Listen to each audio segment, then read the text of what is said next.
पहले Indian army को बदनाम किया, फिर न्यायपालिका पर सवाल उठाए और अब चुनाव आयोग की निष्पक्षता और प्रतिष्ठा पर सोची समझी साजिश के तहत हमला किया जा रहा है। यह आरोप लगाया है देश के 272 बुद्धिजीवियों ने और कटघरे में हैं नेता प्रतिपक्ष राहुल गांधी।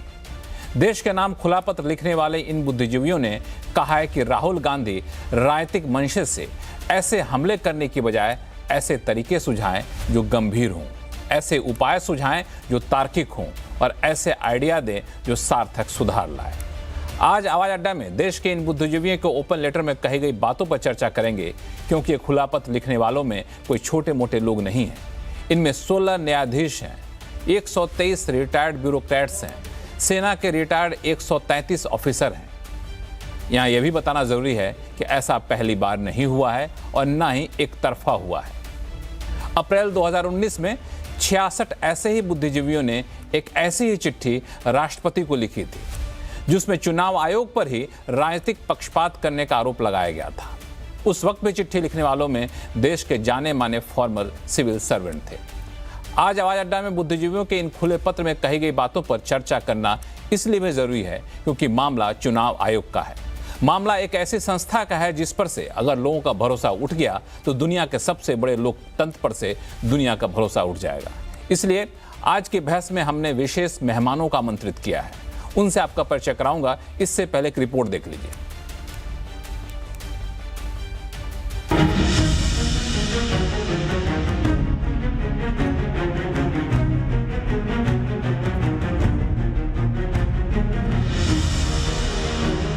राहुल गांधी का वोट चोरी का नारा बिहार में नहीं चल पाया।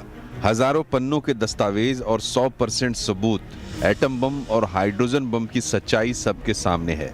राहुल ने इतने गंभीर आरोप लगाए लेकिन कानूनी तरीके से कोई शिकायत दर्ज नहीं कराई। चुनाव आयोग ने एफिडेविट मांगा तो वो भी नहीं दिया, लेकिन वो जब चाहे चुनाव आयोग पर बीजेपी की बी टीम होने का आरोप लगाते हैं। डेटा देखने के बाद मेरी सोच है कि वही मध्य प्रदेश में हुआ है, वही महाराष्ट्र में हुआ है, वही छत्तीसगढ़ में हुआ है और ये बीजेपी और इलेक्शन कमीशन का सिस्टम है। और हमारे पास और भी सबूत है और वो आस्ते आस्ते हम दिखाएंगे। बट मेन मुद्दा वोट चोरी का है और एसआईआर उसको आप कवर अप करने का है और इंस्टीट्यूशनलाइज करने का सिस्टम है। बार बार आरोप लगाए जाने पर चुनाव आयोग ने न सिर्फ सफाई दी कि राहुल गांधी आरोप साबित करें या देश से माफी मांगे। सबसे बड़ी मतदाता सूची, सबसे बड़े चुनाव कर्मियों की फौज, सबसे ज्यादा मतदान करने वाले लोगों की संख्या और इन सब के समक्ष, सारे मीडिया के समक्ष ये कहना कि अगर मतदाता सूची में आपका नाम एक बार और है तो आपने 2 बार मतदान किया होगा और कानूनी अपराध किया होगा, और मेरे सारे मतदाताओं को अपराधी बनाना और चुनाव आयोग शांत रहे, संभव नहीं। हलफनामा देना होगा या देश से माफी मांगनी होगी, तीसरा विकल्प नहीं है। राहुल भरे औपचारिक शिकायत दर्ज ना कराएं, लेकिन चुनाव आयोग के लिए कड़वी से कड़वी भाषा का इस्तेमाल करते हैं, यहां तक कि चुनाव आयोग को देशद्रोह के साजिश में शामिल बताते हैं। अब देश की 272 जानी मानी हस्तियों ने संवैधानिक संस्थाओं, खासकर चुनाव आयोग के खिलाफ राहुल के अभियान पर सवाल उठाए हैं। पूर्व जजों, ब्यूरोक्रेट्स, राजनयिकों और पूर्व सेना अधिकारियों ने एक खुला पत्र जारी किया है, जिसमें कहा गया है कि सेना, न्यायपालिका, संसद और संवैधानिक पदों पर लांछन लगाने के बाद राहुल अब चुनाव आयोग की छवि धूमिल कर रहे हैं। वो चुनावी हार की हताशा मिटाने के लिए निराधार आरोप लगाते हैं। पत्र लिखने का अभिप्राय केवल एक है कि हमारी जुडिशरी, हमारी फौज, हमारा इलेक्शन कमीशन, इसके ऊपर हमें 100% नहीं 200% विश्वास है और जो उसके ऊपर प्रश्न चिन्ह उठाते हैं मुझे घोर आपत्ति है। पहले अपने आप को देखें, फिर दूसरे के ऊपर उंगली उठाने का जहमत करें। आप वोट चोरी की बात कर रहे हैं और आपने जो वोट डकैती की है उसके बारे में कुछ चर्चा होगी। वोट डकैती की है और अगर हमारे घर में घुसपैठिया है उसकी हम जांच कर रहे हैं एसआईआर के अंतर्गत, उसमें आपको क्या दिक्कत हो रही है? बीजेपी पहले ही कहती रही है कि राहुल ने ईवीएम से लेकर एसआईआर तक जितने भी आरोप लगाए हैं वो राजनीति से प्रेरित है। अब देश के जाने माने लोग भी ये कह रहे हैं कि वो चुनावी नतीजों को स्वीकार करें और संस्थाओं पर निराधार आरोप लगाना बंद करें। लेकिन कांग्रेस के नेता कह रहे हैं कि खुला पत्र लिखने वाली 272 हस्तियां बीजेपी के लिए काम कर रही हैं। जब भी कोई राष्ट्र हित की बात करता है, कोई पार्टी के हित की बात करता है, परिवार के हित की नहीं करता और परिवार हित के ऊपर राष्ट्र हित को रखता है या राष्ट्रीय जो है एकता के विषयों को रखता है, तो कांग्रेस पार्टी ऐसे व्यक्ति को गालियां देना शुरू कर देती है और अपनी असहिष्णुता दिखाती है। अब 140 करोड़ से ज्यादा देश के आबादी में 272 ये कौन से प्रतिष्ठित लोग हैं, मुझे तो नहीं पता कितने प्रतिष्ठित हैं, लेकिन हाँ ये पोस्ट रिटायरमेंट बीजेपी के एम्प्लॉयमेंट एक्सचेंज में आवेदन करता जरूर लग रहे हैं। आपने काफी सारे इन लोगों का नाम लिया जो पदों पर रह चुके हैं, इनमें से एक व्यक्ति भी पूर्व चुनाव आयुक्त नहीं है, एक व्यक्ति ऐसा नहीं जिसने चुनाव आयोग में कभी काम किया हो। तो ये सब अपने कार्यक्षेत्र के बाहर की बातें कर रहे हैं। सवाल है कि राहुल गांधी के आरोपों में दम है तो वो कोर्ट क्यों नहीं जाते? ऐसे आरोपों का चुनाव में कोई फायदा होता हुआ भी नहीं दिखता। ऐसे में विपक्ष के दूसरे दल राहुल के वोट चोरी जैसे आरोपों को आगे क्यों बढ़ाते हैं? कोरे आरोप लगाकर क्या राहुल गांधी अब खुद घिरते जा रहे हैं? क्या 272 हस्तियों के खुले पत्र का राहुल या विपक्ष पर कोई असर होगा? और सबसे बड़ा सवाल, चुनाव आयोग हो या कोर्ट या फिर संसद, सियासी फायदे के लिए संवैधानिक संस्थाओं की साख पर सवाल उठाना कितना सही है? इससे संस्थाओं की छवि पर जो दाग लगते हैं वो आखिर कैसे धुलेंगे? तो सवाल कई हैं और सवाल गंभीर भी हैं। चूंकि ये पूरा मामला चुनाव आयोग से जुड़ा है, इसलिए हमारे साथ आज चर्चा में शामिल होंगे विशेष मेहमान, जिनसे आपका परिचय कराऊं। ओपी रावत साहब, जो कि खुद मुख्य चुनाव आयुक्त रह चुके हैं। चुनाव आयोग पर राहुल गांधी के आरोपों के खिलाफ चिट्ठी लिखने वालों में शामिल दो शख्सियत भी हमारे साथ हैं। दिल्ली हाईकोर्ट के रिटायर्ड जज जस्टिस एस.एन. ढींगरा साहब कुछ ही देर में जुड़ेंगे और जम्मू एंड कश्मीर के पूर्व डीजीपी एस.पी. वैद साहब हैं। साथ में हमारे साथ होंगे retired IAS officer Subhash Chandra Garg साहब।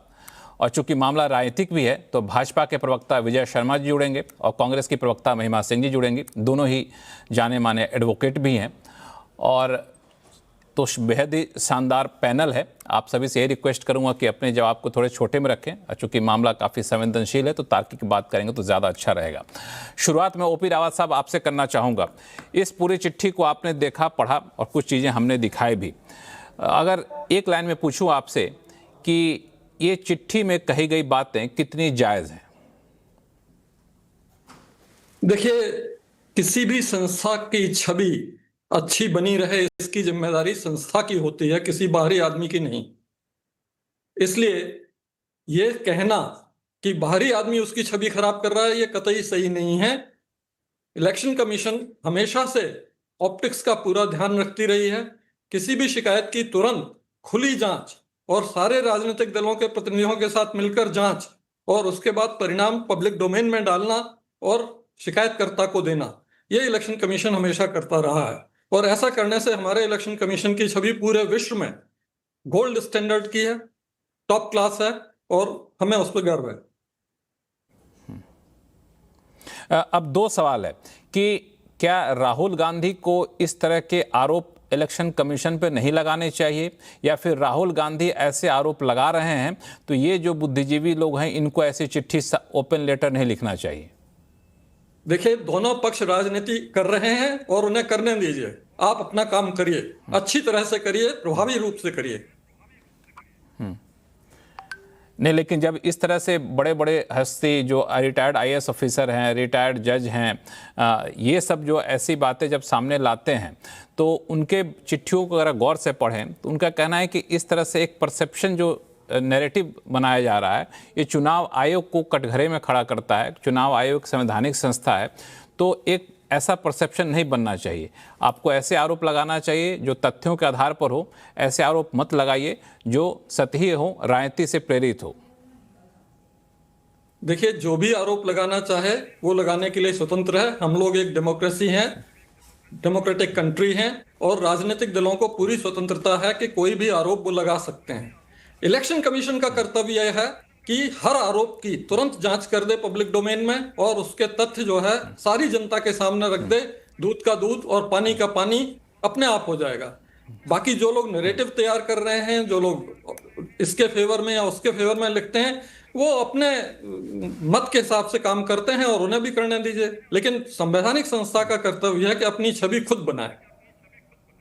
बिल्कुल, मैं आपके पास आऊंगा वापस से। कुछ और सवाल हमारे पास हैं, लेकिन हमारे पास पूर्व डीजीपी एसपी वैद्य साहब जुड़ चुके हैं। वैद्य साहब, इस चिट्ठी लिखने के लिए आखिर क्यों मजबूर होना पड़ा? देखिए, नमस्कार आपको भी, आपके हमारे को पैनलिस्ट सभी को, महानुभाव हैं, और आपके दर्शकों को भी। देखिए, हमारा कंसर्न सिर्फ इतना है कि संवैधानिक संस्थाओं पर अगर आप आरोप लगाते हो तो आप उसका सबूत दीजिए। ये इतनी ही हमारी रिक्वेस्ट है लीडर ऑफ अपोजिशन से। आप उसका तथ्यों के आधार पर कहिए ना। आप अगर आरोप लगाते हैं फिर उसको प्रूव करना चाहिए। आप इस तरह से छवि खराब नहीं कर सकते हैं। और जहां तक आरोप लगाना, ठीक है, आपका वो हक बनता है, आप जरूर लगाइए, लेकिन उसको फिर प्रूव करिए। आपने पहले सवाल उठाया भारत की आर्म्ड फोर्सेस पे, उसके बाद सवाल उठाया हाईएस्ट कोर्ट जो है इस देश की, honourable supreme court of India पर, उसकी न्यूट्रलिटी पर आपने सवाल उठाए। उसके बाद आप पार्लियामेंट पर इशू उठा जिसका आप खुद हिस्सा हो। तो आप कंस्ट्रक्टिव क्रिटिसिज्म करें ना। हम चाहते हैं स्ट्रांग अपोजिशन इस देश में जरूरत है। उस गवर्नमेंट को कटघरे में खड़ा करिए अगर वो कहीं भी गलत करते हैं, वो आपका फर्ज बनता है और हम सभी अप्रिशिएट करेंगे। लेकिन निराधार आरोप लगाकर फिर उसको आप तथ्यों पर आधार पर आप उसको साबित ना करें, वो गलत बात है। वो आप जांच की छवि करने के लिए वो कर रहे हैं। तो वो एक अच्छे मैच्योर लीडर ऑफ अपोजिशन का रोल नहीं है। अगर आप सुप्रीम कोर्ट पर सवाल उठाते हैं, ये सारी कॉन्स्टिट्यूशनल बॉडीज हैं, आप इलेक्शन कमीशन पर उठाते हैं, तो फिर उसको साबित करिए। आप कह रहे हैं मैं एटम बम, हाइड्रोजन बम ला रहा हूं, अल्टीमेटली क्या हुआ उसका नतीजा? और पूरा देश देख रहा है। उनका ट्रस्ट लीडर ऑफ अपोजिशन से उठ जाता है। आप देखिए, आपने पहले कहा कि साउथ अमेरिका की कोई वो थी, उसका फोटो पूरा मीडिया में आया कि उसका वोटर कार्ड बना हुआ है। अल्टीमेटली वो क्या प्रूव हुआ? नहीं हुआ। अगर कुछ लोगों को उन्होंने अगर फ्रॉड करके वोटर लिस्ट में अपना नाम डाला है, क्या उसको हटाना इलेक्शन कमीशन का काम नहीं है? क्या देशवासी नहीं चाहते हैं कि इलेक्शन और जो दूसरे देशों से आए हैं, रोहिंग्याज हों, बांग्लादेशी हों, वो हमारी सरकार चुनेंगे? तो अगर वो गलत किसी से मिलकर अगर उन्होंने फेक आईडीज बनाई हैं, उनको निकालना क्या इलेक्शन कमीशन का मैंडेट नहीं है क्या? किस संस्था का मैंडेट है वो? तो आप इस तरह का नैरेटिव चलाते हैं। वो हम चाहते हैं कि आप अगर इलेक्शन कमीशन गलत करता है बिल्कुल करिए, लेकिन उसको फिर साबित करिए। ये हमारी इतनी ही अपील है। गलत करता है तो बिल्कुल आप निकालिए, सामने लाइए, लेकिन उसको साबित करिए और तथ्यों के आधार पर आप लेकर के आइए। विजय शर्मा जी, महिमा सिंह जी, आपके पास आऊँगा आज थोड़ा सा देर से। आमतौर पे मैं आपके पास, आप लोगों के पास सबसे पहले आता हूँ, लेकिन सुभाष चंद्र गर्ग साहब के पास चलते हैं अभी, जो कि रिटायर्ड IAS ऑफिसर हैं और सरकार में कई सारे वरिष्ठ पदों पर रहे। गर्ग साहब, ये जो वैद्य साहब ने कहा भी कि आरोप लगाने के खिलाफ मैं नहीं हूँ, आरोप लगाइए लेकिन तथ्यों के आधार पर लगाइए, सतही आरोप मत लगाइए, इससे संवैधानिक संस्थाओं की छवि धूमिल होती है, उसके बारे में लोगों के बीच में गलत परसेप्शन जाता है। देखिए, आरोप कोई लगाता है तो वो सही है या गलत है, तथ्यों पे आधारित है या नहीं है, तो फेक है या जेन्युइन है, ये कौन तय करता है? ये जिन लोगों ने ये पत्र लिखे हैं वो तय करेंगे, या जो एजेंसीज हैं जिनकी ये जिम्मेवारी है वो तय करेंगे। अगर इलेक्शन कमीशन के खिलाफ कोई आरोप लगाए गए थे तो उसको इन्वेस्टिगेट कौन करेगा? उसके तथ्यों की पड़ताल कौन करेगा? इलेक्शन कमीशन को करना चाहिए। लेकिन इलेक्शन कमीशन, जैसा मैंने पिछले कुछ समय में देखा है, इन आरोपों की कोई जांच करने के लिए तैयार नहीं है। कभी आप कहते हैं कि भाई आप एफिडेविट दीजिए, कभी आप कहते हैं भाई आपको हम आपके आरोप पे हम कोई जांच नहीं करेंगे, वो तो बिल्कुल गलत है, जांच करने से पहले ही फैसला कर देते हैं। तो एक ये जो देश में इस समय एक अविश्वास का माहौल पैदा हुआ है, वो ये हो रहा है कि जो भी हमारी एजेंसीज हैं, चाहे इन्वेस्टिगेटिंग एजेंसीज हों, चाहे कॉन्स्टिट्यूशन इंस्टीट्यूशंस हों, सीएजी हो, आपके इलेक्शन कमीशन हो, गवर्नर्स हों, ये एक ऐसा माहौल बन रहा है देश में कि ये अपने खिलाफ कोई भी चीज़ को, किसी भी आरोप को या किसी भी जो फैक्ट सामने लाया गया हो, उसके प्रति जांच करके और ऑब्जेक्टिवली तय करने के लिए तैयार नहीं है। अब ऐसी स्थिति में मैं ये नहीं कहता कि कोई भी ये जो आरोप लगाए गए हैं ये सही हैं, मुझे नहीं मालूम, इनको किसी ना किसी को पता करना चाहिए, लेकिन ये पत्र लिखने वाले इसका फैसला नहीं कर सकते, और जिनको फैसला करना चाहिए वो फैसला करने के लिए तैयार नहीं है, जांच करने के लिए तैयार नहीं है। आप कहते हैं कोर्ट में चले जाइए, कोर्ट का ये काम नहीं है। तो एक देश में जो एक फ्रस्ट्रेशन की सी स्थिति बन रही है, वो मेरे ख्याल से डिजायरेबल नहीं है देश के लिए। ये डिजायरेबल नहीं है, लेकिन दो बातें जो आपने कही गर्ग साहब काफ़ी इंपॉर्टेंट है कि आरोप जो लगाए गए हैं वो तथ्य हैं कि नहीं है, ये तय करने वाले दूसरे लोग कौन होते हैं, ये चुनाव आयोग क्यों नहीं तय कर सकता। दूसरी बात आपने कही कि चुनाव आयोग इन तथ्यों को सामने सही तरीके से नहीं रखता, पारदर्शी तरीके से नहीं रखता है, दूसरी भाषा में कहें तो।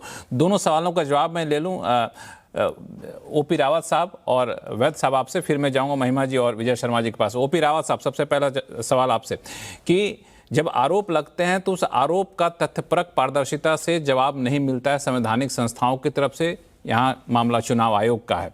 अगर वो सही से जवाब दें तो गोलमोल जवाब ना दें तो ये सारे आरोप निराधार खुद ब खुद साबित हो जाएंगे। तो आपको लगता है कि जिम्मेदारी चुनाव आयोग की बनती है इस केस में? मैं बिल्कुल गर्ग साहब से सहमत हूं। मैंने पहले ही कहा कि अपनी छवि बनाने की पूरी जिम्मेदारी संस्था की होती है, बाहरी लोगों की नहीं। बाहरी लोग जो भी कर रहे हैं वो या तो अपने ओपिनियन के हिसाब से कर रहे हैं या फिर कुछ निहित स्वार्थ के कारण कर रहे हैं। और इलेक्शन कमीशन पर यह हमेशा हुआ है। इनफैक्ट 2009-10 में आप सोचिए, ईवीएम पर एक किताब भी लिखी गई, जबरदस्त कैंपेन चलाया गया, इलेक्शन कमीशन पर बहुत मड स्लिंगिंग हुई, लेकिन इलेक्शन कमीशन ने ईवीएम चैलेंज रखा तो कोई नहीं आया। इसी तरह से 2017 में फिर से एक दूसरी पार्टी ने ईवीएम पर संदेह किया कि शायद इलेक्शन कमीशन की ईवीएम हैक हो जाती है, वोट इधर से उधर हो जाते हैं, ये सब किया। इतना जबरदस्त अभियान चला कि इवन हाई कोर्ट को इंटरवीन करना पड़ा और कहना पड़ा कि ईवीएम पर निराधार आरोप लगाने वालों को 6 महीने जेल करेंगे हम। तो इस और ईवीएम चुनौती में भी कोई पार्टी नहीं आई।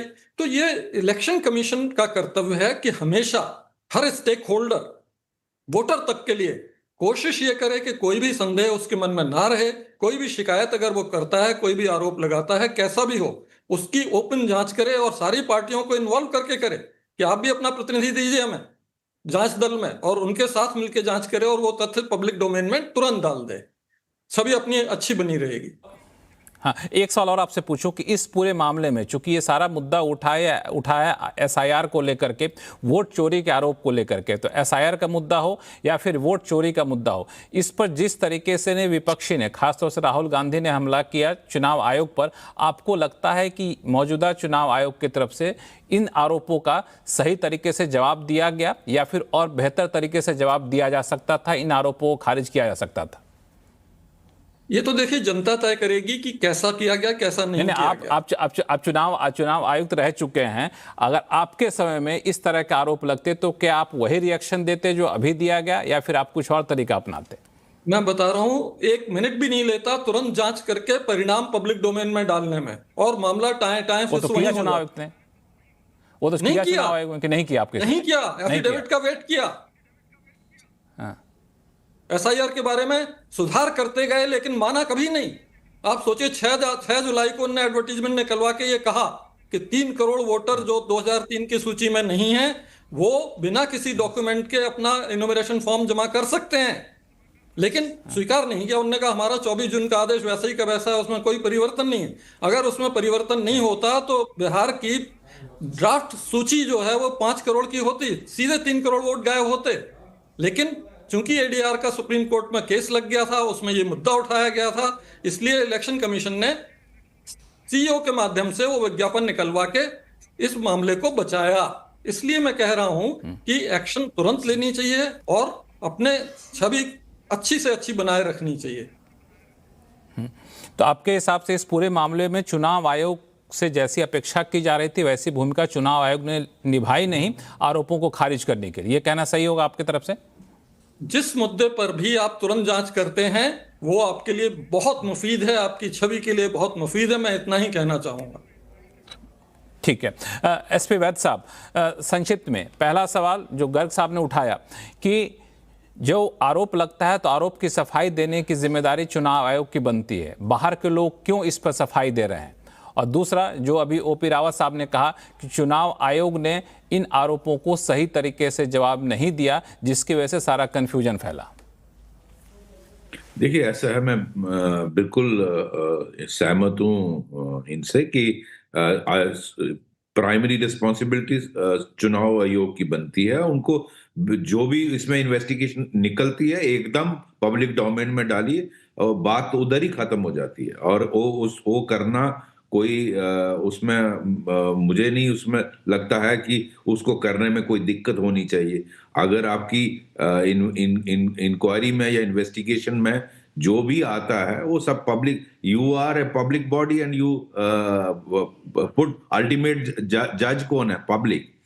और अगर आयोग से आप सेटिस्फाइड नहीं हैं तो आप उसका नेक्स्ट आप कहां जाएंगे? ऑनरेबल सुप्रीम कोर्ट में जाइए, और तो कोई उसके ऊपर बॉडी नहीं है क्योंकि कॉन्स्टिट्यूशनल बॉडी है। आप निष्पक्ष तो फिर ऑनरेबल सुप्रीम कोर्ट ही होगा, आप वहां जाइए। लेकिन अपने सबूत तो रखिए ना, आप अपने जो आपके तथ्य हैं रखिए ना। बिना उसके आप कैसे एक्सपेक्ट करते हो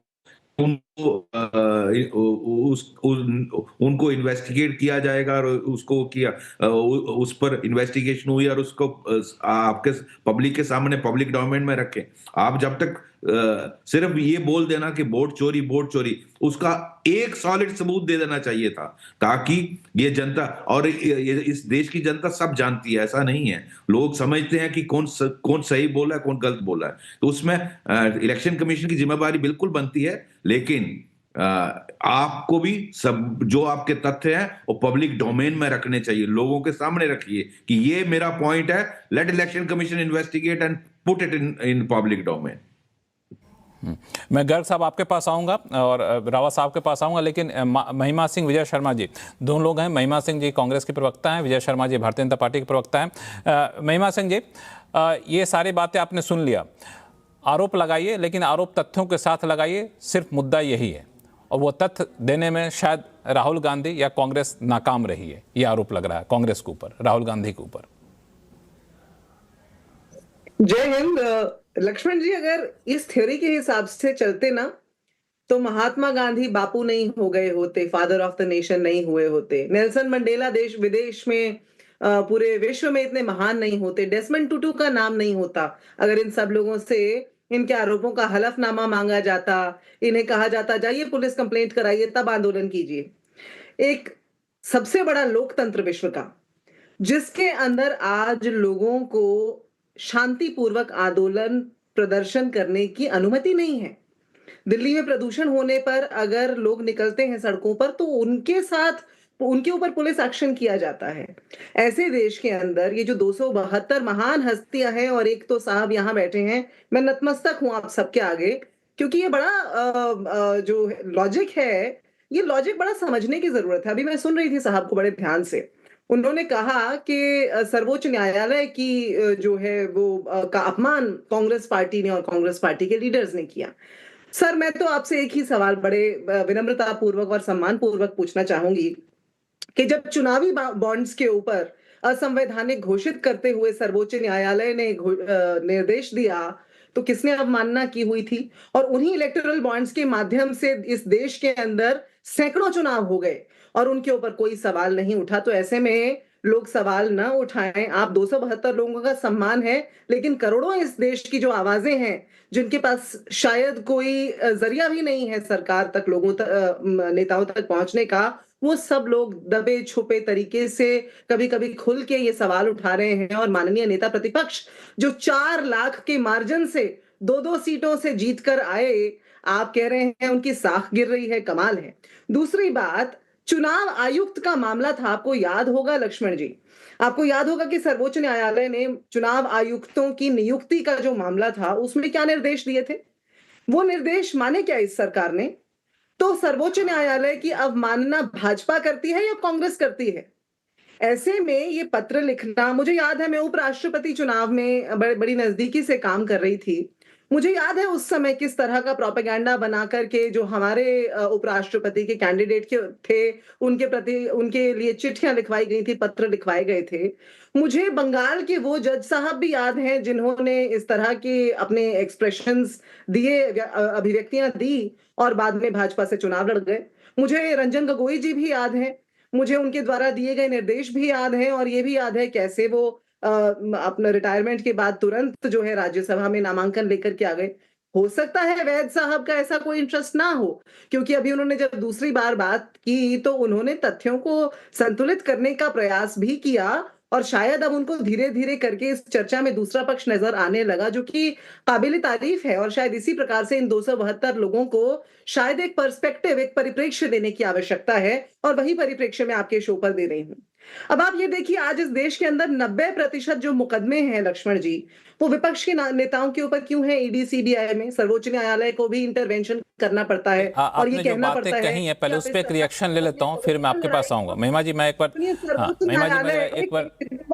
यहाँ पर बार बार ये बात आती है कि न्यायालय जाएं।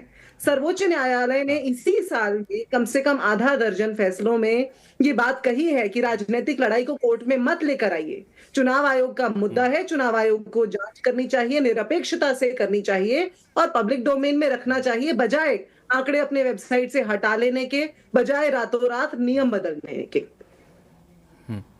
ठीक है, इस पे एसपी वैद साहब आप जवाब देना चाहेंगे या फिर विजय शर्मा जी भाजपा प्रवक्ता के पास जाऊं? मैं आपको ऊपर छोड़ता हूं।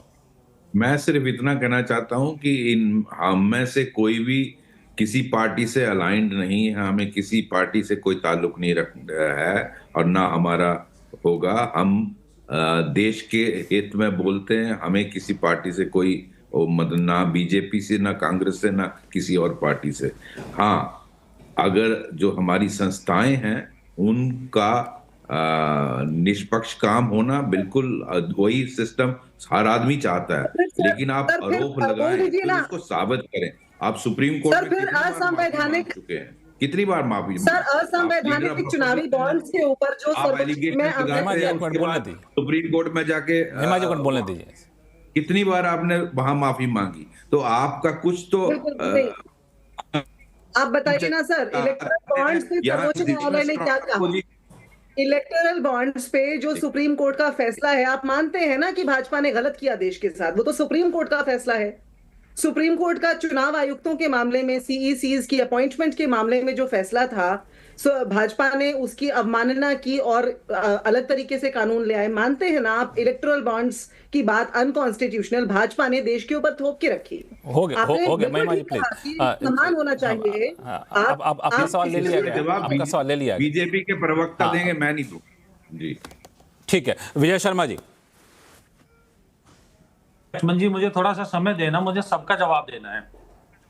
ये तो राजनीतिक ओपी रावत साहब 5 मिनट में निकल जाएंगे, तो एक सवाल उनके पास भी जाना, इसलिए अपना जवाब खत्म करिए। आपके पास तो मैं रावत साहब का बड़ा सम्मान करता हूं, मैं इनसे कुछ तथ्य की बातें पूछता हूं क्योंकि ये सीईसी रहे हैं। आप मुझे बताइए, राहुल गांधी जी 3 बार अपनी स्टेटमेंट बदलते हैं। एक बार कहते हैं महाराष्ट्र में 1 करोड़ वोट बढ़ गई, 18 जून को इसमें ऐसा करते हैं। और विजय शर्मा जी बीच में रोक रहा हूं, सॉरी, माफी चाहूंगा। ओपी रावत साहब से आप सवाल मत पूछिए, आप कांग्रेस की प्रवक्ता का जवाब दे दीजिए। चूंकि ये जो बाकी के 3 पैनलिस्ट हैं ये किसी पार्टी से जुड़े हुए नहीं है, तो मैं इन लोगों से मैं नहीं चाहता कि आप लोग आमने सामने थोड़ा सा अच्छा नहीं लगेगा। आप कांग्रेस प्रवक्ता। हाँ लक्ष्मण जी, मैं कांग्रेस प्रवक्ता ने जो कहा उसका जवाब दे। नहीं, हो सकता है वो अच्छे से बता देते, क्योंकि उन्होंने कहा है कि अपनी जो इज्जत है वो बचाने के लिए जांच जरूरी है और जांच करनी चाहिए। तो जांच किसकी करनी चाहिए? 1 करोड़ मतदाता बढ़ गए उसकी, या 70 लाख बढ़ गए उसकी, या 39 लाख? 3 बार स्टेटमेंट बदलते हैं। संसद में बोलते क्या करें बताइए आप मुझे। दूसरा मैं बताता हूं, अभी ब्राजीलियन जो मॉडल की बात बोली राहुल गांधी जी, जो हाइड्रोजन बम फोड़ा था, कहते ये देखिए भाई, क्या वो किसी तरह से भी आप पॉसिबल है क्या? उसमें जिस महिला के ऊपर वो फोटो की बात कर रहे थे, वो महिला आके राई विधानसभा में बोलती है, कहती है कि मैंने तो अपनी वोट डाली है। पलवल के पास में अपना गुजराना गांव में, वहां एक ही परदादा की जो संतानें थी, उनके कई सारे मकानों के सेम नंबर थे। उन्होंने टीवी के ऊपर बोला है, भाई हमारे सेम नंबर 1 किलोमीटर तक चले जाओ, हमारा परिवार और हमारा मोहल्ला रहता सेम नंबर है हमारे। आप देख लीजिए, हम 10 पीढ़ियों से यही रहते हैं, हमारे ये नाम लाके चेक कर लीजिए। अब इसकी चुनाव आयोग क्या जांच करेगा? दूसरी मैं बताता हूं, ओपी रावत जी ने ही बोला कि ईवीएम के ऊपर 41 बार हाई कोर्ट और सुप्रीम कोर्ट में गए ये लोग, ईवीएम के मामले में सारी डिसमिस हुई। महाराष्ट्र के मामले में हाई कोर्ट सुप्रीम कोर्ट गए, इनकी महिमा जी आपके पास आऊंगा, आप हाथ नीचे कर लीजिए, आप मुझे बताइए कि ओपी रावत जी, क्योंकि आप तकनीकी तौर पे ज्यादा बेहतर तरीके से जानते हो, तो मैं तथ्य के आधार पर कुछ क्वेश्चन इसलिए आपसे करना चाहता हूं कि इसमें तथ्य बता दीजिए। अब आप एसआईआर के मामले में देख लीजिए, महाराष्ट्र में इलेक्शन से पहले कहते हैं कि आप एसआईआर कराइए कांग्रेस पार्टी, बिहार में कहती नहीं गलत होता है, और एसआईआर में अगर कोई त्रुटि है तो कोई भी ऑब्जेक्शन वो देते नहीं है, कहीं भी किसी तरह की कोई कंप्लेंट नहीं करते हैं, उनके बीएलए कहीं सामने आते नहीं है। तो आप आरोप लगाएं भाग जाइए, कैसे हो सकता है? अगर कोई आरोप आपके है और उनमें दम है, ठीक है, आपको लगता है चुनाव आयोग ढंग से काम नहीं कर रहा है तो सुप्रीम कोर्ट में जाइए। अगर एक संवैधानिक संस्था, मेरे कोई आरोप है संवैधानिक संस्था के ऊपर, तो मेरे पास रास्ते हैं, संविधान के दिए हुए रास्ते हैं। अब कांग्रेस पार्टी बाकी मामलों में हाई कोर्ट सुप्रीम कोर्ट चली जाती है, 41 बार ईवीएम पे चली जाती है, तो इस मामले में क्यों नहीं जा रही है? प्रश्न चिन्ह लगता है। और फिर उसके बाद में राहुल गांधी खुद ही कहते हैं लोकतंत्र बचाना मेरा काम नहीं है। भाई इनकी सुप्रीम कोर्ट ऐसा कहते हैं शर्मा जी, इस पे महिमा जी का जवाब लूंगा, इस पे महिमा जी का जवाब लूंगा, लेकिन एक सवाल में मैं आपके पास आऊंगा वापस से, महिमा जी का जवाब लूंगा, लेकिन ओपी रावत साहब से मैं 2 सवाल पूछ लूं, फिर उनको फ्री करना होगा, उनको दूसरे मीटिंग के लिए कहीं जाना है। रावत साहब, जब बात आती है कि तथ्य के साथ आप आरोप लगाइए, तो ये लॉजिक कितना सही है? क्योंकि एक बात कहा जाता है कि हर आरोप लगाने से पहले तथ्य अगर इकट्ठा करते रहें, तब तो फिर पता चला कि कई लोग आरोप लगा ही नहीं पाएंगे। दूसरी चीज़ कि आप जब मुख्य चुनाव आयुक्त थे, तो आपके सामने कभी ऐसी दुविधा आई थी क्या? कभी ऐसा मामला आया था क्या कि आपको लगा कि राजनीतिक रूप से हमारे ऊपर बड़ी छिटाकसी हो रही है और हमें इससे बचना चाहिए, या फिर राजनीतिक दलों को परहेज करना चाहिए? बिल्कुल आया था। इनफैक्ट आम आदमी पार्टी ने कहा था ये बीजेपी के व्यक्ति हैं, और इसीलिए मैंने अपने आप को आम आदमी पार्टी के केस से रिक्यूज कर लिया, दूर हट गया था कि इलेक्शन कमीशन न केवल निष्पक्ष होना चाहिए बल्कि निष्पक्ष दिखना चाहिए, इसलिए उस केस में मैंने भाग नहीं लिया। दूसरी चीज जो आपने कही है, वो इस तरह के मामलों में तथ्य आएंगे जांच में, तथ्य पहले नहीं दिए जाते। आप जांच तो करिए, तथ्य वो भी लाएंगे, तथ्य दूसरे लोग भी लाएंगे, और उन तथ्यों को तोलकर आप फैसला करिए और वो पब्लिक डोमेन में डालिए। हमारे वैद्य साहब जानते होंगे कि जांच में ही सबूत दिए जाते हैं, पहले नहीं दिखलाए जाते हैं सबूत इधर उधर। ठीक है, एक सवाल और मैं आपसे पूछ लूं, और ये है कि ऐसे आरोपों में एक सीमा रहनी चाहिए क्या कि आप मुख्य चुनाव आयोग की तस्वीर लगा के आप उसको कह रहे हैं? कुछ लोग ऐसा कह रहे हैं कि भले ही आप रिटायर कर जाएंगे लेकिन आपको अंत तक सजा दी जाएगी। तो ये सब चीज़ें जब कही जाती हैं, तो चुनाव आयोग में काम करने वाले लोग और चुनाव आयोग के प्रति जो श्रद्धा रखते हैं, उनको दोनों को एक ठेस पहुंचती है क्या? क्या फिर लोग इसको राजनीतिक मान के छोड़ देंगे? जब जांच न होने से फ्रस्ट्रेशन होता है तो हारा हुआ आदमी सब कुछ करता है, इसलिए उन सब चीजों पे हमें कोई ध्यान नहीं देना चाहिए। हमें यह देखना चाहिए कि पहली गलती कहां हुई। आरोप जैसे भी मेरे सामने आया हैदराबाद से कि इस तरह की चीज हो रही है और इसमें वोट चोरी हो रही है, उसी दिन 24 वार्ड की शिकायत थी, 24 वार्ड के 24 दल बनाए गए, सारी पार्टियों के, कांग्रेस, बीजेपी, टीडीपी, सबके प्रतिनिधि रखे गए, और सुबह से लेकर शाम तक हाउस टू हाउस सर्वे करके शाम को फैसला दे दिया, पब्लिक डोमेन में भी और शिकायतकर्ता को भी, कि साहब ये तथ्य हैं। मामला वहीं खत्म हो गया, किसी को कुछ करना नहीं पड़ा। लेकिन ये तथ्य देने के बाद भी बार बार आरोप लगाना, ये तो खैर राजनीतिक सवाल, इस पर मैं जाऊंगा प्रवक्ताओं के पास। लेकिन आपको क्या लगता है पिछले कुछ महीनों में या एकाध साल में जिस तरीके से चुनाव आयोग कटघरे में रहा है, राजनीतिक हमले का शिकार रहा है, भले ही साजिश हो या फिर तथ्य हो तथ्य ना हो, लेकिन इसने चुनाव आयोग की प्रतिष्ठा को धूमिल किया है क्या? क्या लोगों की जो आस्था थी चुनाव आयोग के प्रति वो कम हुई होगी क्या? आपको क्या लगता है? देखिए, जो भी छोटा मोटा असर पड़ा होगा वो सिर्फ इस वजह से हुआ होगा क्योंकि हिचक है, चुनाव आयोग ने हिचक दिखाई जांच ना करने की, नहीं तो ये मामले एक दिन में खत्म होने वाले थे। इसलिए वैसे कोई असर नहीं पड़ा। चुनाव आयोग का अभी भी इमेज पूरे विश्व में टॉप क्लास है, कोई दिक्कत नहीं है। और मैं अभी भी मानता हूं कि जो 12 स्टेट्स में एसआईआर की प्रक्रिया हुई है उसमें काफी सुधार उन्होंने लाए हैं। बिहार के अनुभव के आधार पर बहुत चेंजेस किए हैं, इसलिए ठीक से ये भी हो जाएगा। ठीक है, बहुत बहुत धन्यवाद रावत साहब हमारे समय निकालने के लिए। बाकी 4 मेहमान हमारे साथ बने हुए हैं। मैं ऐसे गर्ग साहब आपके पास में आऊँगा कि चुनाव आयोग ने सही समय पे भले ही ना एक्शन लिया, लेकिन अब जो एसआईआर की प्रक्रिया बाकी राज्यों में चल रही है वहाँ पे सुधार किया है। और ये सिर्फ मामला ये था कि कितना क्विक रिएक्शन आप करते हैं और कितना जल्दी से लोगों के शक शुबा को दूर करते हैं। इसके गैर मौजूदगी की वजह से चुनाव आयोग पर इस तरह का कटघरे में खड़ा करना, आप भी खुद कई सारे विभागों के मुखिया रह चुके हैं सरकार में, आपको नहीं लगता है कि इससे जो लोग काम करते हैं सरकार में या फिर अलग अलग संस्थाओं में उनके मनोबल पर असर पड़ता होगा? देखिए, सरकार में काम करने वाले लोगों के मनोबल की चिंता नहीं करनी चाहिए। वो सब पब्लिक सर्वेंट अच्छा, नहीं करनी चाहिए। पब्लिक सर्वेंट है, वो जानते हैं और उनका कर्तव्य है, उनकी ड्यूटी है कि किस तरह से जो चीज़ जो पब्लिक सर्विस उनको करनी है उसको कैसे उनको किया जाना चाहिए। तो इसलिए इस बारे में कि क्या उनके मनोविज्ञान पे असर पड़ेगा या मनोदशा पे असर पड़ेगा, उसकी आप मेरे ख्याल से चिंता मत करिए।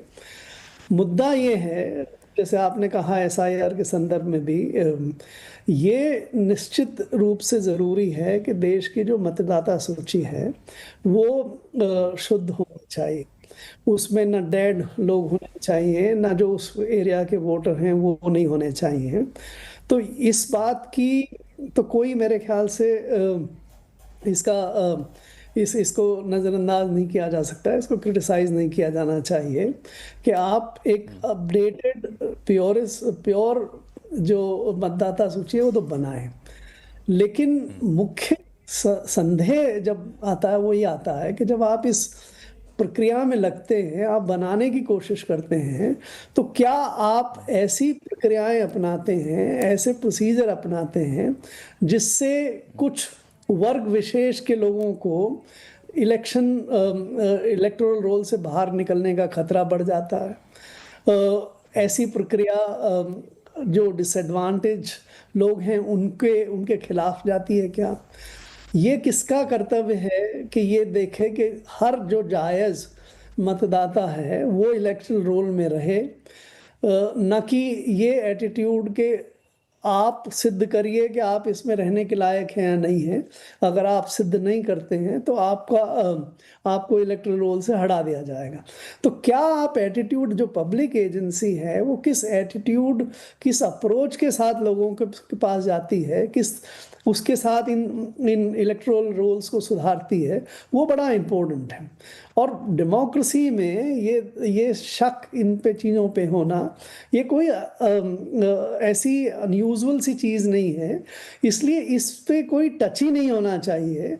और जो पब्लिक एजेंसी है, जो कुछ हद तक रावत साहब भी कह रहे थे, उनको उस चीज़ की सफाई दे के, उसकी जांच करके और उसको स्पष्ट कर देना चाहिए, बजाय कि ये कि आप लगाएंगे आरोप तो मैं जांच नहीं करूंगा और कोई दूसरा लगाएगा आरोप तो मैं जांच करूंगा। जैसे मुझे एक केस याद आता है कि किसी कांग्रेस के प्रवक्ता के बारे में ये बात हुई कि वो 2 जगह उनका वोट है, तो उसके खिलाफ तो नोटिस थमा दिया गया।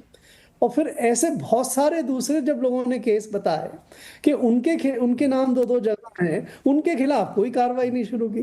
तो इससे ये जो ये भावना बनती है कि भाई कोई निष्पक्षता नहीं है, वो सबसे बड़ी चोट हमारी संवैधानिक एजेंसी की निष्पक्षता और इफेक्टिवनेस। बिल्कुल। हाँ बिल्कुल, विजय शर्मा जी आपके पास भी आऊंगा, महिमा जी बहुत देर से इशारा कर रहे हैं, उनके पास भी जाऊंगा, लेकिन इस पे एक संक्षिप्त कमेंट मैं वैद साहब आपसे लूंगा कि इस तरह से निष्पक्ष अगर आप रहेंगे तो आपके ऊपर कोई सवाल नहीं उठाएगा, जो कि गर्ग साहब कह रहे थे। सहमत है? मैं गर्ग साहब से सहमत हूं, लेकिन जहां तक मुझे याद आता है जो प्रेजेंट सीईसी है उन्होंने कहा कि अगर आप कुछ आरोप लगा रहे हैं तो आप उसको मुझे एफिडेविट में दीजिए, कोई हर्ज नहीं है उसमें। अगर मेरे पास तथ्य है, मुझे देने में क्या दिक्कत, बताइए मुझे। और अगर आप वही नहीं करते हैं फिर आप उस पे क्या आप दीजिए ना, आपके पास क्या सबूत है कि आप जो एलिगेशन लगा रहे हैं उसको आपको लिख के देने में क्या दिक्कत है। तो इस तरह की आप मन घड़ित आरोप नहीं लगा सकते, वो गलत बात। जी गर्ग साहब संक्षिप्त में कमेंट, फिर मैं जाऊंगा दोनों प्रवक्ताओं के पास। देखिए, आरोप लगाए तो तथ्य तो दीजिए। ये एक बड़ी सी अजीब सी स्थिति बन गई है। जिसके खिलाफ आरोप लगाए जा रहे हैं वो तो जांच करेंगे, और वो जांच करते समय ये कहते हैं कि भाई ये लेके आइए, वो लेके आइए, तब मैं आपकी जांच करूंगा, और कोई दूसरा लगाए तो मैं उसकी जांच खुद उसके बिना कर लूंगा। तो इससे जो शक पैदा होता है, जो निष्पक्षता पे आंच आती है, मेरे ख्याल से उससे इलेक्शन कमीशन का नुकसान ज्यादा होता है। बजाय किसी और को डिफेंड करने के लिए इलेक्शन कमीशन अपने आप ही ऐसे सेल्फ गोल न करे तो ज्यादा बेहतर। बिल्कुल, ये जो मुद्दा उठा है ना गर्ग साहब और वैद साहब, मुझे लगता है कि इसका जो तार्किक जवाब है वो महिमा सिंह जी और विजय शर्मा जी बेहतर तरीके से दे सकते हैं। तो छोटा सा चर्चा कर रहे हैं देश के उन 272 बुद्धिजीवियों के ओपन लेटर पर जिन्होंने राहुल गांधी पर सवाल उठाए हैं, क्योंकि राहुल गांधी बार बार चुनाव आयोग को कटघरे में खड़ा करते हैं। इन बुद्धिजीवियों का कहना है कि इसकी वजह से चुनाव आयोग की प्रतिष्ठा धूमिल होती है। ब्रेक पे जाने से पहले चर्चा जो हुई इसमें दो बातें निकल कर बहुत ठोस तरीके से निकल कर आई कि आप जो आरोप लगाइए, आरोप ठीक है, लेकिन आरोप के साथ तथ्य भी यहाँ पर पेश करिए। दूसरी बात यह निकली कि चुनाव आयोग अगर सभी आरोपों का तत्काल जांच करके पारदर्शी तरीके से अपनी रिपोर्ट देता तो ये आरोप लगता ही नहीं, चुनाव आयोग पर सवाल उठते ही नहीं। इन दोनों सवालों पे अलग अलग हमारे पैनलिस्ट ने जवाब दिए, अपने तर्क रखे, लेकिन काफ़ी देर से महिमा सिंह जी जवाब देना चाहती हैं, विजय शर्मा जी जवाब देना चाहते हैं। महिमा सिंह जी पहले आप, फिर विजय जी आपके पास आऊँगा। देखिए, एक तो ये आम बनाम खास की बात आज लगती है कि आज की जो चर्चा है ना लक्ष्मण जी, क्योंकि 272 खास हस्तियों ने बात कही है, तो आम लोगों की बात जो है, करोड़ों लोगों की बात इस देश में, मैं आपको दो आम हस्तियों की बात बताती हूँ, दो खास हस्तियों की। एक राई की वोटर हैं, अभी थोड़ी देर पहले भाजपा के प्रवक्ता कुछ वोटरों के नाम ले रहे थे। राई विधानसभा की एक वोटर हैं अंजलि, जिन्होंने ये बताया कि राहुल गांधी ने जो कहा वो बिल्कुल दुरुस्त कहा, और उन्होंने ये भी बताया साथ में कि उनका लोकसभा के समय पर वोट बिल्कुल बना हुआ था, उन्होंने लोकसभा में वोट डाला, और विधानसभा का वोट आने पर हरियाणा की जो मतदाता सूची है उससे उनका नाम कट गया। राई की वोटर हैं। दूसरी आम हस्ती जो है वो है चरणजीत कौर, अंबाला की हैं। वो भी कहती है राहुल गांधी ने बिल्कुल ठीक बात उठाई है भाई, कि मेरे फोटो से 223 वोटर कार्ड बने हुए हैं, और मैं जब वोट डालने जाती हूँ तो मुझे देख के हंस के बोलते हैं आप वोट डालने अब आई हो, आपके नाम आपकी फोटो देख के तो हम पहले वोट डलवा चुके हैं। तो ये तो दो आम हस्तियों की बात हुई। अब दो खास हस्तियों की बात बताती हूँ मैं आपको लक्ष्मण जी, बड़े गौर से सुनिएगा।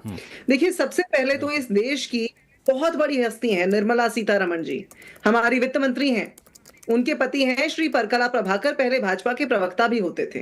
उन्होंने एक बात कही है हाल में बिहार चुनाव के संदर्भ में कि भाई भाजपा में महिला मोर्चा, युवा मोर्चा के बाद अब एक इलेक्शन मोर्चा भी बन चुका है, और उसका प्रमाण हम आपके शो पर देख रहे हैं। बात चुनाव आयुक्त की होती है, आरोप चुनाव आयोग पर लगते हैं, लेकिन भाजपा कूद पड़ती है उनका बचाव करने के लिए।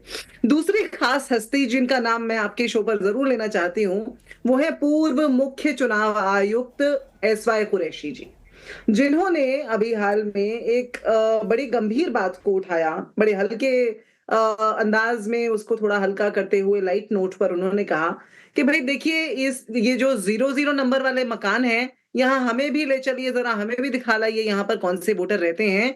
और ऐसा कहते हुए उन्होंने बड़ा गंभीर आरोप लगाया कि चुनाव आयोग ने अपने आप का मजाक बना लिया है इस देश के अंदर, चुनाव आयोग का मजाक बना करके रख दिया है। अब भाजपा से एक सवाल आप ये भी पूछिएगा, अभी थोड़ी देर पहले घुसपैठियों की भी बात हुई थी, वैद साहब ने भी कहा था, तो घुसपैठियों की जब बात आती है एक बड़ा अहम सवाल खड़ा होता है। वो सवाल ये है लक्ष्मण जी कि कांग्रेस के दौर में 90,000 प्रवासियों को हमने डिपोर्ट किया भारत से। भाजपा से पूछा जाना चाहिए कि इन्होंने कितनों को किया? मात्र 2500 रिकॉर्ड पर है। और एक ऐसी पार्टी जिसके प्रधानमंत्री 11 साल में एक भी प्रेस कॉन्फ्रेंस ना करते हो, वो ऐसे नेता प्रतिपक्ष के ऊपर सवाल उठा रहे हैं। नेता प्रतिपक्ष राहुल गांधी पूरे चुनाव आयोग के आंकड़ों के साथ, जो चुनाव आयोग ने देने से मना कर दिया, हमने अपने हिसाब से उन आंकड़ों को जुटाया, इसीलिए इतने महीने लग गए और उस डेटा को लेकर के सामने आए। अब भाजपा और उसके समर्थक हमसे पूछ रहे हैं कि भाई आप आंकड़े के साथ साथ आप प्रमाण भी दीजिए। भाई हमने तो एक जबकि इतने सारे रिपोर्ट आपने दिए, इतने अपने आंकड़े रखे। आपको बीच में रोकूंगा महिमा जी, चूंकि 2-2.5 मिनट आपके हो गए। एक विजय शर्मा जी के पास है। विजय शर्मा जी, देखिए महिमा जी बड़ी विद्वान अधिवक्ता है, जरा मैं इनको सुना दूं। ये हरियाणा का है, उमेश कुमार जी का। क्योंकि हमारे पिताजी जो पिताजी हमारे दादाजी जो है वो 4 भाई हैं, वो लगभग देखिए हम लोग ऐसे किसी वीडियो को ऑथेंटिकेट नहीं कर पाते विजय शर्मा जी, तो अच्छा हुआ कि आप अपनी बात करें। दूसरे वीडियोस को हम लोग चैनल पर दिखाना चाहेंगे। अब मैं तथ्य पे बात करता हूँ। ओपी रावत जी चले गए, मैं उनसे ही पूछता, आप मुझे बताइए 30 लोगों को, सारी पार्टियों को एक उनके तरफ से मेंबर आए और चुनाव आयोग ने बुलाया था बाकायदा। और लक्ष्मण जी आपको भी याद है, आपके साथ मैंने वो डिबेट भी की थी कि वो इन्होंने 400 लोग इकट्ठे संसद से पैदल मार्च करके घुसने की कोशिश की। अरे भाई आप मुझे बताइए, वहां बैठने की व्यवस्था नहीं है। आपने अगर कंप्लेंट करनी है तो आप जाके बुलाइए, चुनाव आयोग बुला रहा है आपको। अब मैं दूसरा बताता हूं, इनके यहाँ आरजेडी के कभी जगदानंद जी कहते हैं कि 25,000 वोट प्रीलोड थी एक ईवीएम में। आप मुझे बताइए 3,000-4,000 से ज्यादा तो प्रीलोड ही नहीं हो सकती। वो महिमा जी ने। दूसरा, मैं महिमा जी को बड़े सम्मानित है, मैं इनको करेक्ट कर दूं। इन्होंने कहा कि सुप्रीम कोर्ट ने निर्देश दिया था। सुप्रीम कोर्ट ने निर्देश नहीं दिया था, एक अंतरिम व्यवस्था दी थी कि जब तक आप नया कानून नहीं बना लेते हो तब तक इसमें मेंबर होंगे सुप्रीम कोर्ट के। तो आप उसको गलत तरीके से व्याख्या मत करो, क्योंकि सुप्रीम कोर्ट के आदेश को ऐसी कोई संस्था, इंडिविजुअल नहीं है या पार्टी नहीं है जो ना माने, सिवाय इसके कि संसद में कानून बना के उसको बदला जा सकता है। दूसरा मैं बता देता हूं आपको, अभी इनकी सुप्रिया सुने जी, महिमा जी मैं आपके बीच में नहीं बोला, आप इतने अच्छे वक्ता हैं। सुप्रिया सुने जी ने एक मुद्दा उठाया बिहार में कि इनके सम्राट चौधरी और 4 कैंडिडेट ऐसे हैं जिनकी 1,22,000 वोट क्यों आई, एक जैसी क्यों आई? ये तो धांधली है। तो मैं अब इनको तथ्य के आधार पर बता दूं कि तेलंगाना में 7 सीटें ऐसी थी जहां 87,000 समथिंग सेम बराबर आती हैं कांग्रेस की। कर्नाटक में 6 सीट ऐसी है जहां 77,000 वोट प्रत्येक वो जो वहां के लड़ रहे थे उसको मिलती है। पंजाब में 8 सीट आम आदमी पार्टी के है, उनको 53,000 वोट मिलती है इक्वल एक तरह की। हिमाचल में 10 सीटें ऐसी है विधानसभा में जहां 28,000 मत एक वहां जो कैंडिडेट था उसको मिले। तो अब आप मुझे बता दीजिए 25,000 प्रीपोर्ट कहां से हो जाएंगे भाई? तो इस तरह की बातें आप करेंगे, तथ्य के आधार पर नहीं करेंगे तो ये इसी तरह से होगा। अब आपने बात की, देख हाँ जी, तो आप इस तरह की बातें करेंगे। महिमा जी बोलिए। तो ठीक है, एक महिमा जी का जवाब सुन लीजिए। आपने जो सवाल उठाया महिमा जी जवाब देना चाहती है। महिमा जी देखिए, मैंने भाजपा के प्रवक्ता से पूछा कितने घुसपैठिए वापस भेजे, कितने घुसपैठिए मिले बिहार में, कोई जवाब नहीं है। जो मैंने पहली पारी में सवाल पूछे थे उनका जवाब अब दे रहे हैं। अब दूसरी बात ये कि ये जो बात बोल रहे हैं, जो इतने सारे सवाल उठा रहे हैं, बहुत अच्छी बात है। चुनाव आयोग का प्रवक्ता ममता जी, लक्ष्मण जी मुझे टाइम ही नहीं दे रहे हैं जवाब देने का। बहुत अच्छे प्रवक्ता बनिए, बीच में मत बोलिए। मुझे तो आपने बोल दिया। नहीं, मैंने तो सिर्फ बोला है, मैंने हस्तक्षेप ना कीजिए, सुनिए, सुनने का धीरज रखिए। तो ये जो सारे सवाल उठा रहे हैं, जांच की मांग कीजिए ना चुनाव आयोग से। हमारे साथ सुर में ला करके बोलिए। आपको भी चोरी की जीत पर बैठना अच्छा नहीं लगता होगा, तो इसलिए अच्छा हो कि चुनाव आयोग दूध का दूध पानी का पानी कर दे। हम तो आवाज उठा रहे हैं, हम आरोप लगा रहे हैं। आरोप, एक बात समझिए लक्ष्मण जी, सबको समझने की आवश्यकता है। जब आरोप लगाए जाते हैं, तथ्य आप कह रहे हैं, तथ्य निष्पक्ष जांच से दूध का दूध पानी का पानी होकर के निकल के आते हैं। एक तरफ आरोपी का सच होता है, एक तरफ प्रत्यारोपी का सच होता है, और तब जज साहब उसमें से तथ्य निकाल लाते हैं। वो चुनाव आयोग विजय शर्मा जी 30 सेकंड में जवाब दीजिए। हमारे पास एसपी वैद्य साहब और सुभाष गर्ग साहब, उनके पास भी जाऊंगा मैं। 30 सेकंड में जवाब। महिमा जी अच्छा होता कि आप अपने नेता तारिक अनवर को सुन लेते। उन्होंने कहा था कि बिहार में वोट चोरी नहीं, टिकट चोरी हुई है। और आप अपनी इतनी सीनियर नेता हैं कुमारी शैलजा, उन्होंने बोला था कि ये हुड्डा साहब की वजह से हम हरियाणा हारे हैं। तो आप कहां था? आपका तो वही है, धूल चेहरे पर थी और मैं शीशा साफ करता रहा। तो आप एक ही शेर आता है में ना जाइए, आप जमीन पे काम कीजिए। ममता जी देखिए, ममता जी देखिए, महिमा जी जरूर आपने आप देखिए SIR शुरू हुई बंगाल में, आपने देखा कितने हजार लोग। ठीक है ऐसा आप दोनों लोग शांत हो जाइए, आप दोनों लोग शांत हो जाइए। ठीक है, आप लोगों का राजनीतिक आरोप प्रत्यारोप चलता रहता है। मैं ऐसा करता हूँ, 1 मिनट जरा गर्ग साहब और वैद्य साहब को बीच में लाता हूँ मैं। लक्ष्मण जी मुझे 5 सेकंड का उत्तर देना। 10 सेकंड तो 10 सेकंड ज्यादा है। देखिए RK सिंह जी तो अभी 4 दिन पहले इस्तीफा देके गए हैं ना, इन्हें हमारे पार्टी के नेता क्यों नजर आते हैं? RK सिंह वही IAS ऑफिसर हैं जिन्होंने सब अपने अपने तरीके से डेटा ढूंढेंगे, सब अपने अपने तरीके से लोगों को ढूंढेंगे। महिमा जी ये तो आप भी समझती हैं, है ना? तो इसमें बहस हम लोग मुद्दे से भटक जाएंगे। ये मुद्दा अभी बहुत सारे अभी पश्चिम बंगाल में चुनाव होना, वहां भी आपको बुलाऊंगा मैं, आप आइएगा, ऐसे तथ्य यहाँ पर रखिएगा। चूंकि समय कम है, गर्ग साहब मेरा सवाल ये है कि आप दिन रात आरोप लगाते रहेंगे तो चुनाव आयोग कितना सफाई देता रहेगा? आपने कई आरोप लगाए, चाहे SIR के मुद्दे पर आरोप लगाएं, EVM में गड़बड़ी को आरोप लगाएं, तब भी चुनाव आयोग सफाई देता रहा। अब हर दिन सुबह शाम आप आरोप लगाते जाएंगे तो कितना सफाई देगा चुनाव आयोग? जो आप कह रहे थे कि तथ्यों के साथ आरोप लगाइए या चुनाव आयोग को सफाई देना चाहिए। देखिए, एक स्थिति ये बनती है कि अगर चुनाव आयोग के सामने किसी भी देश की, अपने देश की इलेक्शन व्यवस्था, इलेक्टोरल रोल्स या किसी चीज़ के बारे में आरोप लगाएं और चुनाव आयोग उस पर कार्रवाई न करे, जांच न करे, तो एक स्थिति ये आएगी कि ये आरोप लगाना भी बंद हो जाएंगे। क्योंकि कोई आदमी वाहियात रूप से कितनी समय तक ये लगाता रहेगा आरोप, और लेकिन उसका देश के हित में नहीं है। उससे देश में फ्रस्ट्रेशन बढ़ता है, देश में ये हताशा बढ़ती है। तो आप इस बेहतर तरीका ये है कि इलेक्शन कमीशन जो भी आरोप लगता है उसको तुरंत जांच करके क्लियर कर दे। और अगर आप एक के बाद एक ये प्रूव करते चले जाएंगे कि ये आरोप जो लगे हैं वो गलत हैं, तो जिस आरोप लगाने वाले की क्रेडिबिलिटी अपने आप ही खत्म होती चली जाएगी जनता के सामने। वो तो चुनाव आयोग ने गर्ग साहब जब EVM पे आरोप लगे, हजारों आरोप लगे तो किया, फिर बाद में कोर्ट को कहना पड़ा कि भाई साहब अब आरोप लगाना बंद करें। नो लक्ष्मण, इसमें EVM पे आरोप दोनों पार्टी लगाती थी। बीजेपी जब अपोजिशन में थी तो बीजेपी आरोप लगाती थी, और EVM के बारे में जो कांग्रेस है वो कांग्रेस जब अपोजिशन में तब लगाती थी। नरसिम्हा राव जो बीजेपी के नेशनल रिप्रेजेंटेटिव भी थे, उन्होंने तो किताब भी इस पे लिखी थी। सो ये मत कहिए कि ये कांग्रेस के आरोप इन्होंने खारिज कर दिए हैं।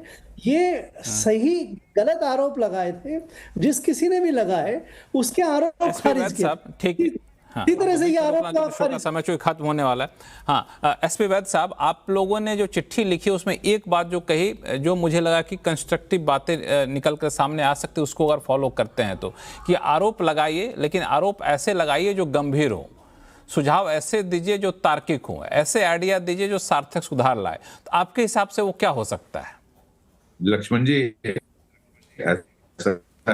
हम चाहते हैं एक बहुत स्ट्रांग अपोजिशन इस देश में, जो गवर्नमेंट को जहां गलत करती है गवर्नमेंट उसको कटघरे में खड़ी करे, उसके कमजोरियां सामने लाए। लेकिन सिर्फ इस तरह के, क्या आप जो इस तरह का रिजम चेंज करना चाहते हैं जिस तरह श्रीलंका और बांग्लादेश और नेपाल में हुआ, उसके लिए आप कॉन्स्टिट्यूशनल बॉडीज पर बिना किसी सबूत के जो आप आरोप लगाते हैं ताकि लोगों का ट्रस्ट में खत्म हो, और यहाँ भी वैसा ही हालात बने जैसे हमारे नेबरहुड में हुए हैं। क्या इस तरह की कार्रवाई करने की मानसिकता है क्या? देखिए, ये कई सारे मुद्दे हैं। हालांकि मेरा सबसे गंभीर संवेदनशीलता इस बात को लेकर के कि हम लोग दुनिया के सबसे बड़े लोकतंत्र के तौर पे जाने जाते हैं और चुनाव आयोग एक तरीके से उस लोकतंत्र का रखवाला है। आरोप लगाने से अगर चुनाव आयोग की छवि धूमिल होती है तो भी काफ़ी गंभीर बात है, और अगर चुनाव पे सवाल उठता है, चुनाव आयोग उसका जवाब नहीं दे पाता तो भी काफ़ी गंभीर बात है। इसीलिए इसे राजनीतिक नज़रिए से नहीं देखा जाना चाहिए था, नहीं देखा जाना चाहिए भी। इसको दरअसल एक लोकतांत्रिक नज़रिए से और एक संवैधानिक संस्था के छवि के हिसाब से देखें तो ज़्यादा बेहतर होगा। और उम्मीद करें कि आने वाले दिनों में शायद इस तरह के आरोप या फिर आरोपों का खंडन जो भी एक रास्ता हो निकल कर सामने आए। लेकिन आप सही मेहमानों का बहुत बहुत धन्यवाद हमारे शो में जुड़ने के लिए। आवाज़ अड्डा में फिलहाल इतना ही। देखते रहिए सिंध से आवाज़। नमस्कार।